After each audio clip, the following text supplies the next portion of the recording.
as we get close to the release of the expansion, we are of course getting even closer to the inevitable talk about the meta spec tier list for season 1 of the War Within kind of talk. However, today is not that day. Today we are looking at something different. We are pretty much asking ourselves which specs should you play, or which specs would you play based on practically everything else. How does the spec play? How much has it changed since Dragonflight? How's their rotation? How are their hero talents? How fast does it play? How many buttons does it have? Has it improved or gotten worse from Dragonflight? Practically all of the questions that go beyond just how meta the spec is going to be. Because believe it or not, believe it or not, there might still be some players that choose a certain spec based on how, how enjoyable they find it or how cool they find it, rather than just which spec is the meta spec for this season. So for today we start with tanks, and we start by looking at Blood Death Knight. Now, Blood Death Knight, first of all, is one of the tanks, or the tank with the most amount of options in what you get to press whenever there is some danger, because the amount of cooldowns at the disposal of Blood Death Knight, from Dancing Rune Weapon to Rune Tap to Consumption or Blood Drinker. You also have Bone Storm, you also have Vampiric Blood, you have Icebound Fortitude, you also have Anti-Magic Shell, you also have Lichborn. You have by far practically the most amount of options you can click as a tank. Now, this is a good thing for players who like to be able to maximize the value of the power of your spec, and for others it might be a bit too overbearing, it might be a bit too daunting to know that, in this pool you're supposed to be pressing these 2 cooldowns, and then in the next pool you're supposed to use these 2 other ones, and it might be, a bit too difficult for some players to manage all of these cooldowns, which is why, as a result, we can say Blood Death Knight does have a reasonably low skill floor. So it's easy to pick up, you just take damage, you use Death Strike, you heal back up, pretty simple. But then, as you go higher up the skill ceiling, the maximum skill expression of the spec does grow quite a bit higher, because of the knowledge required in being able to use all of these cooldowns properly, because of how squishy the spec is. Traditionally, compared to other tanks, you're not gonna be chilling, smoking a cigarette, taking a break as you see your health go from 80 to 70 to 60 to 50%, and then maybe do something about it.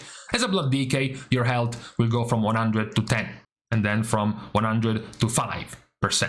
So it's also not really for the faint of heart when talking about choosing a tank. If you like a more stable, a more consistent type of tank, then definitely stay away from DK. Now, DK does have good Mythic Plus utility, not like insane, but definitely better, even more now that they made Gorfin's Grasp even more easily reachable in your talent tree for your Mass Grip. You're still the traditionally, best solo tank, the one that puts the group on his back, never dies, is very self-sustained, reliant, doesn't really need a healer. That is still the case for a Blood Death Knight. I know we're not talking about meta right now, but we have to point out the nerf to Death Strike. Now, Death Strike, which heals based on the damage you took in the past 5 seconds, now it is also going to delete completely all of the damage you took in the past 5 seconds after you have used it. So you can no longer now use 3 Death Strikes in a row and benefit from the same damage you took. Only 1 instance of damage you took can be used for each Death Strike, which does change quite a bit the priority on when do you want to use your Death Strike as part of your rotation. You are still, this isn't really changing, the slowest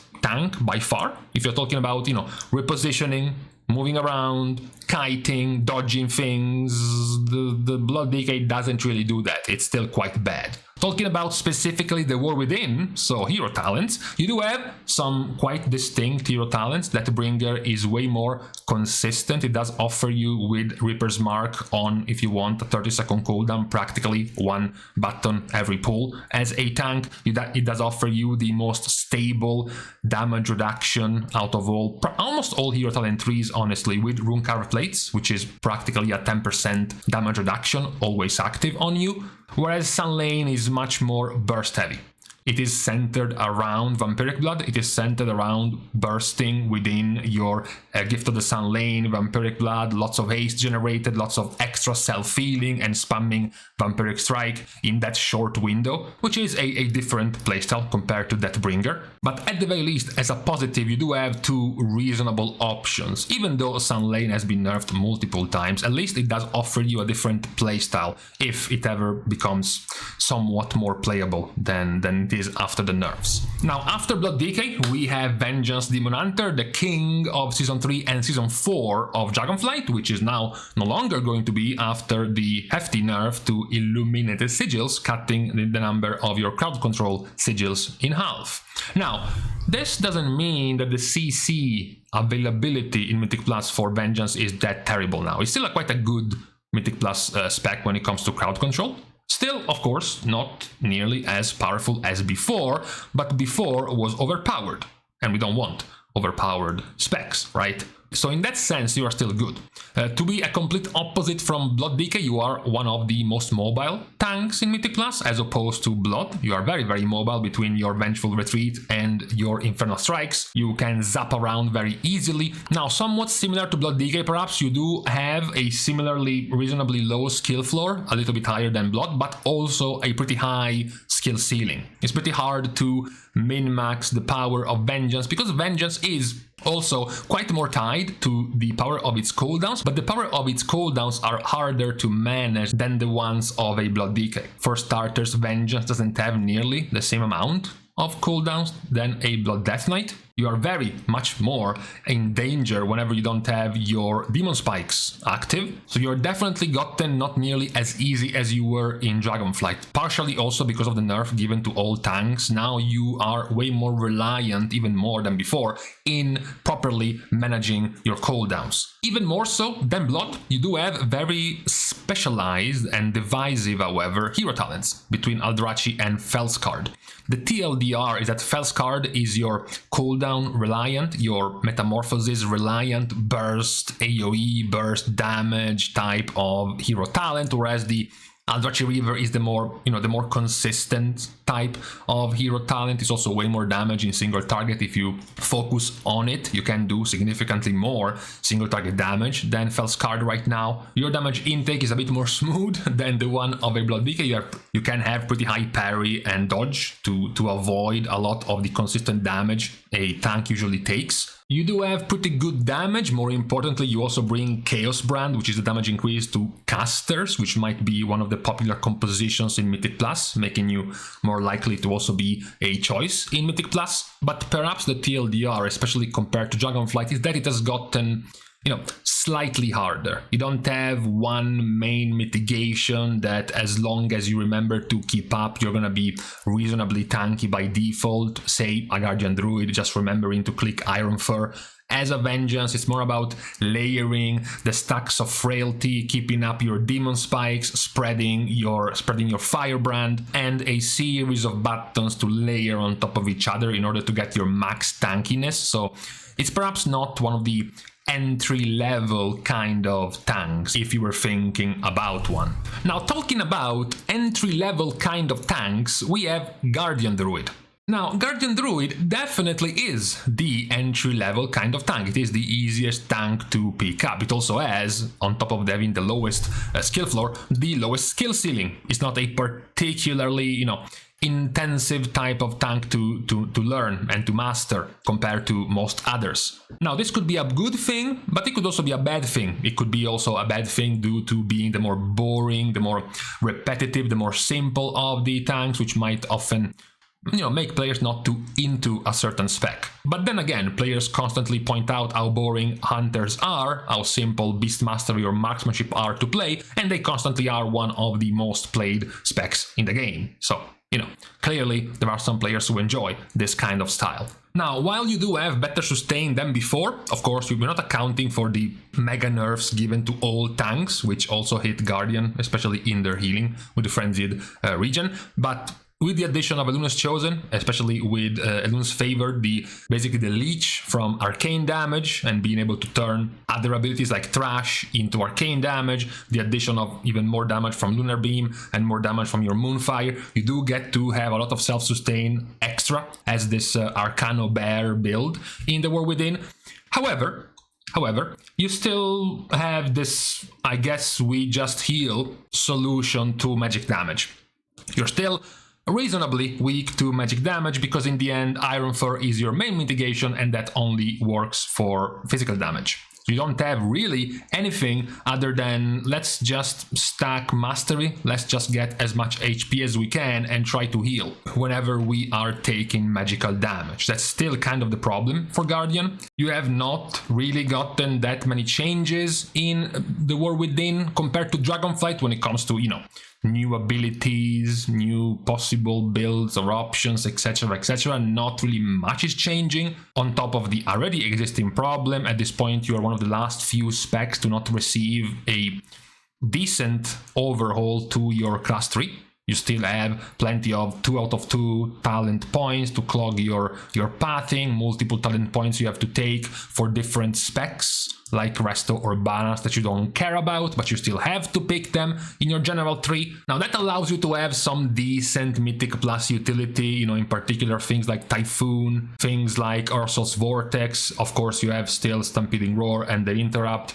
as well as your Incapacitating Roar. You know, those are decent Mythic Plus utility. After all, also, you're a Bear, you're a Druid, you have Mark of the Wild, you have Combat Rest, so those are still overall some pretty good tools for Mythic Plus. Being a hybrid class also gives you a Dispel as well, so in that sense you are pretty good as a spec. You do have pretty good style points, to be fair. Arcano Bear, Eluna's Chosen, a Guardian Druid with arcane damage does look pretty cool, so if you're interested in that, it's pretty nice to look at as visuals. Now, hero talents in here are still also quite good in terms of options. They're not actually changing your playstyle by much, but Eluna's Chosen focusing way more on the right side of the tree, on arcane damage, whereas your Druid of the Claw is, you know, practically turning Tooth and Claw into an AoE ability. Now you have your Maul that can turn into Ravage. Using a Ravage, make the enemies hit by this AoE do 10% less damage to you for 6 seconds. This 6 seconds can be extended to 14 seconds, and while that is working, you're also gaining 8% more agility, and the QOL to always have one active as you pull in Mythic Plus, because when you enter combat, this is guaranteed to proc at the first mangle you're casting. So it's good QOL,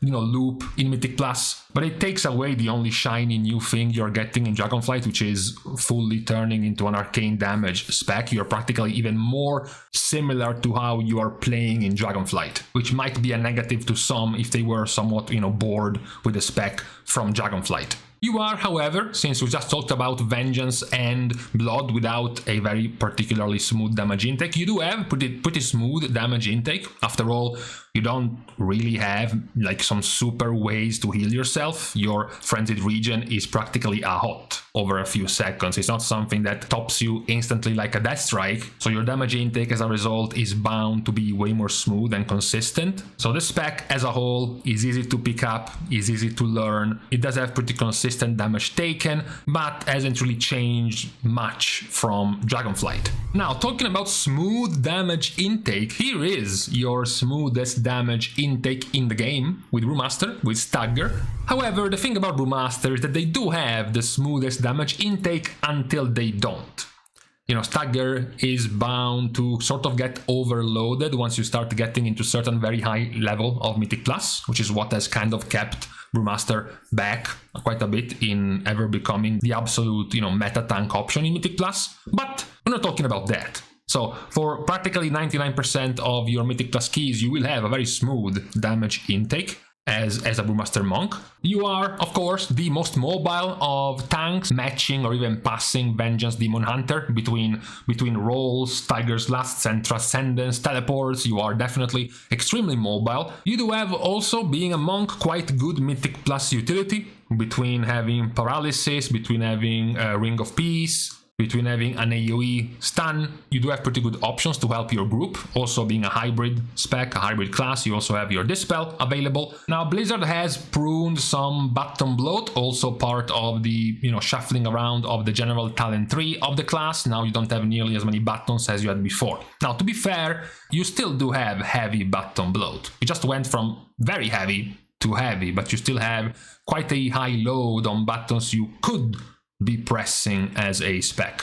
Now, Monk is arguably the hardest tank to pick up. So compared to the others, trying to understand and deal with Stagger, the fact that practically Stagger by itself requires you to use weak auras, requires you to use third-party systems to actually be able to maximize how this feature for the spec works. They require a lot of knowledge to deal with Stagger. They have quite a lot of cooldowns and different buttons to press at any given moment. They are also very fragile if you don't manage Stagger properly, because the entire point of their tankiness is Stagger, which makes them at much more risk of being punished by mistakes, for example, compared to certain other tanks. And you're not nearly as big of a kind of self-sustained solo carry type of tank as we mentioned, for example, for Blood or even Vengeance could be, due to some of the issues around your self-healing. As mentioned, Stagger is very good until Stagger at high enough keys starts hitting for enough that it goes past your own self-healing. At that point you need outside help to help you stay alive. Those are the problems of Brewmaster Monk. It is definitely for a more advanced type of tanks. I wouldn't recommend a newcomer or a first timer to get into tanks and just get into Brewmaster as their first. Now, next in line is Prot Paladin. Now, Prot Paladin does have, talking about hero talents, the coolest, the thematically, roleplay wise, coolest kind of hero talents. They also do work pretty differently. Templar is quite standard, quite passive. You just replace one of your cooldowns with Hammer of Light and then you can click it again to do more bonk damage, whereas Slicesmith is more of a, buff type of support type of hero talent. However, it's worth mentioning, I know we're not talking about the meta in this video, but Protection Paladin is the most nerfed out of all of the tanks, or rather the one that was hurt the most by the changes from Dragonflight to the War Within when it comes to tanks as a whole.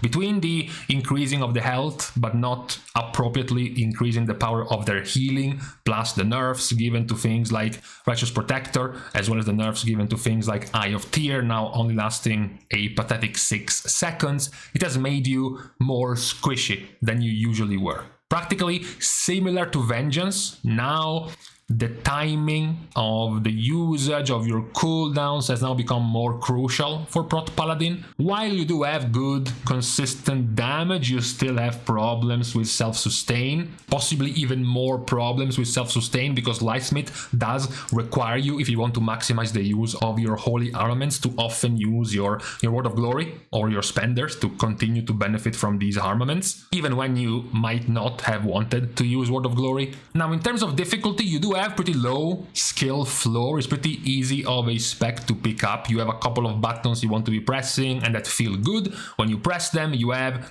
1, 2, 3, 4 kind of main cooldowns, even 5, I guess, with Divine Toll to use. But beyond that, the skill ceiling, the absolute max knowledge required for Prot Paladin is not nearly as complex as things like Vengeance or Brewmaster Monk. It is also a good solo tank, definitely not at the level of Blood, but it's good enough. You do have pretty good utility, of course. You do have the sole monopoly on the amount of interrupts you can dish out, especially after Vengeance got their sigils nerfed. And as typical of Paladin, you can still be the one that constantly helps his group with Word of Glory, of healing, things like Bop, things like Protection, things like Blessing of Sacrifice. You can still use all of these to be sort of the MVP of your group in Mythic Plus. You have gotten pretty good skimming of 2 talent points in your 3. Almost all of your 2 talent pointers have gone now from your talent 3. Similar to Blood Decay, you have gotten the extra QOL of now not being nearly as reliant on your consecration, because now it's gonna persist for 4 seconds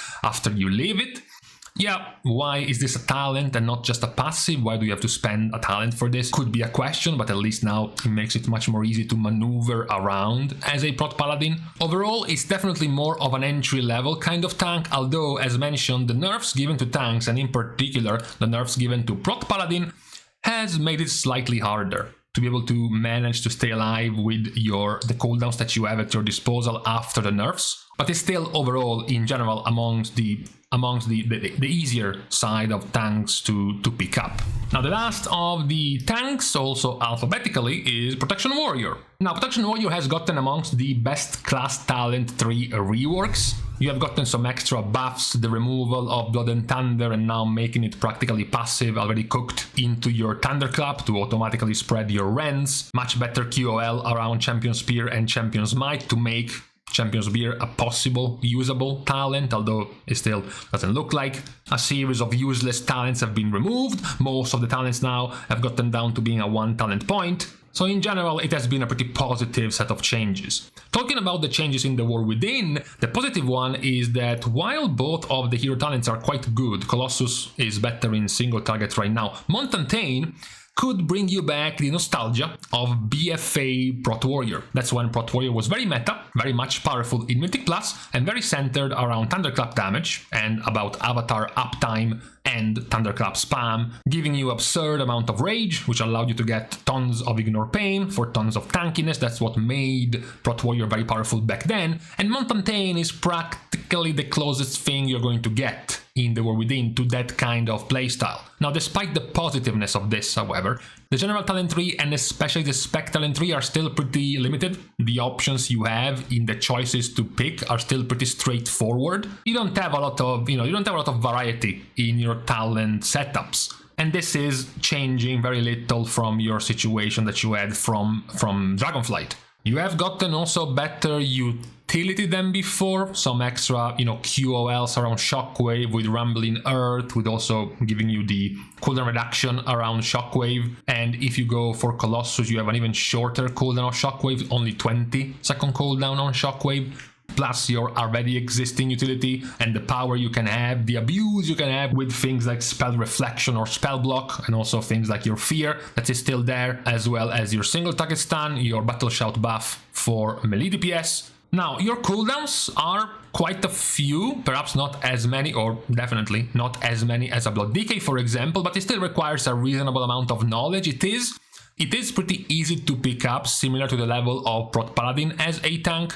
and also somewhat similar to the level of Prot Paladin. You do need to have some extra degree of knowledge in order to properly rotate your CDs between Shield Wall, Last Stand, the usage of your avatar, which is going to be much more often active. So being able to rotate between your bigger types of cooldowns, your shorter type of cooldowns is quite good and could be more satisfying to pull off as a tank. However, you do also have the problem of having BRM, Brewmaster Monk levels of self-healing. You are very poor at saving yourself. Once your barrier of Ignore Pain shields is broken and you drop to 20% HP, you ain't no Blood Decay. You ain't no Vengeance Demon Hunter. You are gonna have way more issues in staying alive because you have the smoothest damage intake. Much like Brewmaster, except even more than Brewmaster, especially against the largest type of damage in Mythic Plus, which is auto attacks, which is multiple mobs bonking you in the head at once because Shield Block is OP. This gives you very good self-sustain, your damage intake is very smooth, unlike Guardian, which is very smooth, especially against physical damage for you, because Ignore Pain ignores all of the damage you are taking. It makes it smooth against all types of damage, which makes it much easier for you to not be dropping nearly as low as most other tanks. You are still pretty weak against forms of damage that can't be abused via things like Shield Block, because things like Dots, for example, that one practically bypasses all of the power of your Shield Block and can only be limited by Ignore Pain. That is your main weakness as a tank. But we can say definitely, perhaps because of your state you had in Dragonflight, that considering the changes plus the extra addition of the hero talents, you are one of the tanks that has received the better changes for the War Within. Although it's not that much of your playstyle is changing, it's not that much of your buttons are changing, you are definitely in a much better shape in the War Within compared to Dragonflight, even before starting to talk about possible meta angles for tanks. Now, and this was to give a recap on how tanks are looking at right now, purely from a generic perspective of playstyle, of changes that they have received from Dragonflight to now, how are their hero talents looking, their strengths and their weaknesses, before going into the meta talk where perhaps, you know, it was pointless to talk about 3 of these tanks because they are trash, right? This was the generic pre-meta talk on the current situation of tanks getting into the War Within. So, with this recap out of the way, it is now time to leave each other. Thanks, of course, as usual, for having watched the video, as well as for everyone who has been supporting for free by liking and commenting down below, as well as subscribing to the channel itself. Now, with these things out of the way, thank you again for watching. See you guys tomorrow, and in the meantime, welp, we got a few days of 32-ish degrees. Now we're getting back to the 35 of old. How nice.